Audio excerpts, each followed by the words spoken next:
Selamat datang di Nagita Dakuna Channel edisi kesehatan. Kali ini kita akan membahas tentang floaters. Floaters adalah bayangan berbentuk bintik atau garis yang tampak mengambang atau melayang-layang pada penglihatan. Floaters sering terjadi dan umumnya tidak berbahaya. Meski begitu, beberapa penyakit atau kondisi tertentu dapat menyebabkan timbulnya floaters. Floaters tidak berbahaya jika berjumlah sedikit, hanya terjadi sesekali, tidak bertambah parah, dan tidak mengganggu penglihatan. Ukuran floaters bisa bervariasi, mulai dari bintik-bintik hitam kecil hingga bayangan yang lebih besar seperti bentuk tali yang panjang. Floaters biasanya muncul saat seseorang melihat cahaya terang seperti matahari. Bisa juga saat menatap warna dasar, seperti warna putih, terlalu lama. Namun, jika kondisi ini disebabkan oleh penyakit, floaters dapat terlihat setiap saat. Penyebab floaters. Di antara bagian depan dan belakang mata terdapat vitreous, yaitu cairan berupa lendir yang kenyal. Vitreous berisi air, kolagen, dan hyaluronan yang berfungsi untuk mempertahankan bentuk bola mata dan menyalurkan cahaya ke retina. Pada mata normal, cahaya masuk melewati lensa, kornea, dan vitreous, menuju ke retina yang terletak di bagian belakang mata. Gangguan pada vitreous dapat menyebabkan timbulnya bayangan yang tampak sebagai floaters. Gangguan pada vitreous dapat disebabkan oleh berbagai kondisi, antara lain usia. Seiring bertambahnya usia, kekentalan vitreous akan berkurang. Akibatnya, vitreous akan mengerut, dan beberapa bagian dalam bola mata akan ikut tertarik. Kondisi ini disebut juga dengan posterior vitreous detachment. Saat vitreous mengerut dan bertambah padat, kolagen di dalamnya juga akan menggumpal dan menghalangi jalannya cahaya. Akibatnya, gambar yang diterima oleh retina akan memiliki bayang-bayang kecil atau floaters. Perdarahan pada mata. Darah tidak dapat ditembus oleh cahaya. Oleh karena itu, perdarahan pada vitreous dapat menghalangi jalannya cahaya. Beberapa kondisi yang dapat menyebabkan perdarahan di vitreous antara lain trauma langsung pada mata atau gangguan pada pembuluh darah di dalam mata, seperti yang terjadi pada kasus retinopati diabetik. Peradangan pada mata bagian belakang. Kondisi ini disebut juga dengan istilah uveitis posterior. Pada kondisi ini, uvea atau lapisan mata yang terletak di belakang mata mengalami peradangan, misalnya akibat infeksi. Kondisi ini dapat menyebabkan sel-sel peradangan masuk ke dalam vitreous dan terlihat sebagai floaters.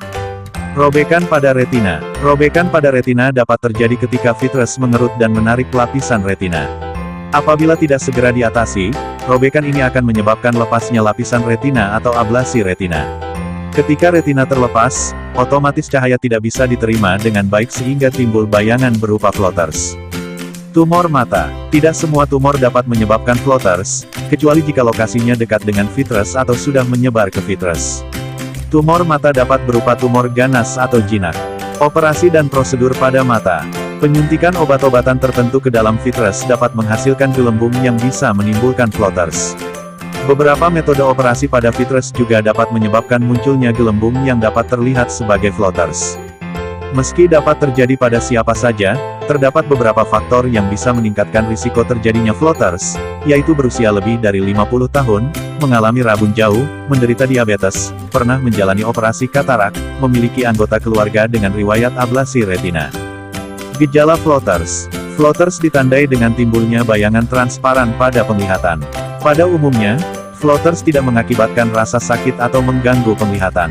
Namun, jika jumlahnya banyak, bayangan ini dapat mengganggu kenyamanan.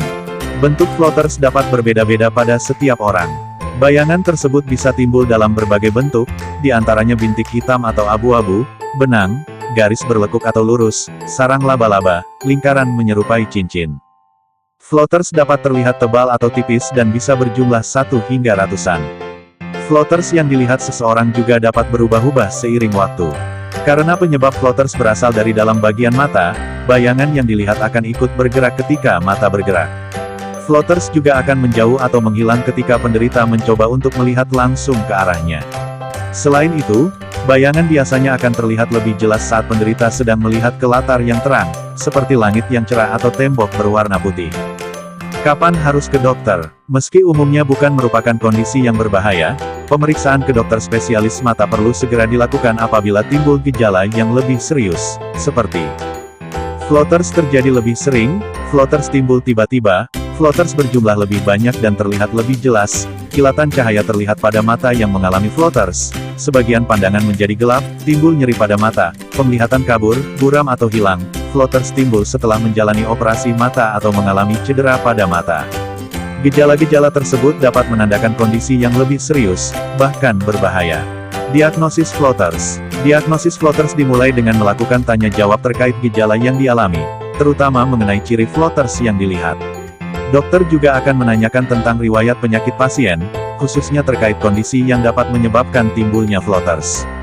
Untuk memastikan diagnosis, dokter juga akan melakukan beberapa pemeriksaan mata, seperti tes ketajaman penglihatan, tes pergerakan mata, tes lapang pandang, pemeriksaan slit lamp untuk melihat kondisi mata bagian depan atau kornea dan konjungtiva, pemeriksaan kondisi retina dengan oftalmoskop. Pengobatan floaters. Pada sebagian besar kasus, floaters tidak memerlukan pengobatan khusus karena dapat hilang dengan sendirinya. Pasien hanya perlu menyesuaikan diri untuk dapat melihat tanpa merasa terganggu oleh floaters. Namun, pada floaters yang disebabkan oleh penyakit atau kondisi lain, pengobatan akan disesuaikan dengan penyebabnya. Sebagai contoh, operasi dapat dilakukan untuk menangani floaters akibat ablasi retina. Sedangkan, obat antimikroba digunakan untuk mengatasi floaters yang disebabkan oleh peradangan pada uvea. Untuk floaters yang hilang timbul, penanganan dapat dilakukan secara mandiri dengan memutar bola mata ke kiri dan kanan, serta ke atas dan bawah. Bayangan akan ikut bergerak sesuai dengan pergerakan cairan di dalam mata dan perlahan-lahan dapat menghilang. Jika floaters tidak disebabkan oleh penyakit tertentu tetapi dirasa sangat mengganggu, terdapat beberapa pilihan pengobatan yang bisa disarankan dokter, seperti terapi laser. Dokter akan mengarahkan sinar laser khusus pada vitreous untuk menghancurkan gumpalan yang menyebabkan floaters menjadi partikel yang lebih kecil. Tujuannya adalah agar bayangan yang terbentuk tidak mengganggu penglihatan. Vitrektomi. Jika terapi laser tidak banyak membantu, vitrektomi dapat menjadi pilihan. Operasi ini dilakukan dengan mengangkat seluruh vitreous dan menggantinya dengan cairan garam steril yang dapat mempertahankan bentuk mata. Perlu diketahui bahwa kedua terapi di atas sama-sama membawa risiko kerusakan pada retina. Selain itu, floaters mungkin tidak sepenuhnya hilang dan masih ada kemungkinan floaters baru akan terbentuk lagi. Oleh karena itu, manfaat dan risiko melakukan terapi ini perlu didiskusikan terlebih dahulu dengan dokter. Komplikasi floaters. Floaters pada umumnya tidak mengakibatkan komplikasi. Namun, kondisi ini dapat menimbulkan rasa cemas, stres, dan mengganggu konsentrasi. Hal ini berpotensi mencelakakan penderita pada situasi tertentu, misalnya saat berkendara. Selain itu, penderita juga berisiko mengalami komplikasi jika menjalani operasi vitrektomi, seperti robekan dan pendarahan pada retina, ablasi atau terlepasnya retina dari mata, katarak. Meski jarang terjadi, komplikasi tersebut dapat menyebabkan kerusakan permanen pada mata. Pencegahan floaters. Floaters umumnya merupakan kondisi yang terjadi secara alami dan tidak dapat dicegah. Pencegahan terbaik yang dapat dilakukan adalah dengan mencegah dan menangani kondisi yang dapat menyebabkan floaters, antara lain menggunakan pelindung mata saat sedang bekerja dengan alat berat atau melakukan olahraga tertentu untuk mencegah cedera pada mata, mengontrol gula darah untuk mencegah perdarahan vitreous akibat retinopati diabetik. Salam sehat, sampai jumpa di video selanjutnya. Terima kasih.